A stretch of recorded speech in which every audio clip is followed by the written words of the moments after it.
The term that gets thrown around all the time is the American Radiohead. It was thrown around a lot.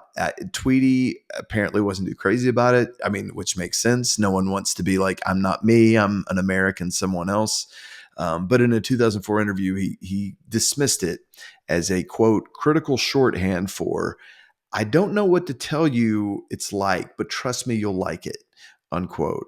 But yeah, I mean that was thrown around around the time of Yankee Hotel Foxtrot, even as recently as like when they released Star Wars in 2015. Spectrum ran a headline that asked, "Has Wilco finally become America's Radiohead?" What do you make of that narrative, man? What does that do a disservice to either band or to both bands? What do you think when you hear the American Radiohead?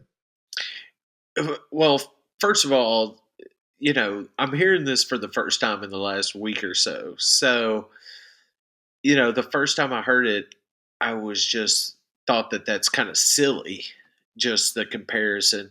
What? Why? Why, as humans, do we feel like we must compare everything?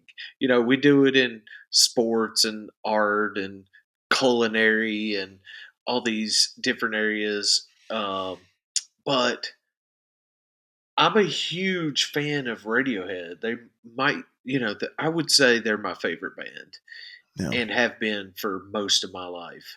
And so when I hear that, I'm kind of like get defensive, like, wait a minute, what, wait a minute. But I don't make that correlation. Now, when someone starts making the points or saying, well, you've got this and this, it does obviously they're two of the greatest rock bands ever and were around at the same time. So why not? It makes sense that those would be compared. But I've never thought, oh, you like Radiohead? Well, you're going to love Wilco. Or vice Right. versa, I've never once been like, yeah, Yeah. you're a huge Wilco fan, you've got to check out Radiohead. They sound just alike. It's like it's weird too that there's like this need to fill the void for I never thought like Radiohead wasn't mine because they're British, like like that they're from England. Like that never occurred to me. It's like they're mine, they're everybody's. Like I never felt like we needed. I don't know if that's like satisfying some need that doesn't exist. I guess if you're going to be, I think if you're going to say it's flattering, I think it would be flattering to Wilco. It's flattering. I think that it's probably meant with good intentions because they're both so experimental. They push boundaries and they do great work consistently. So I mean, that's good.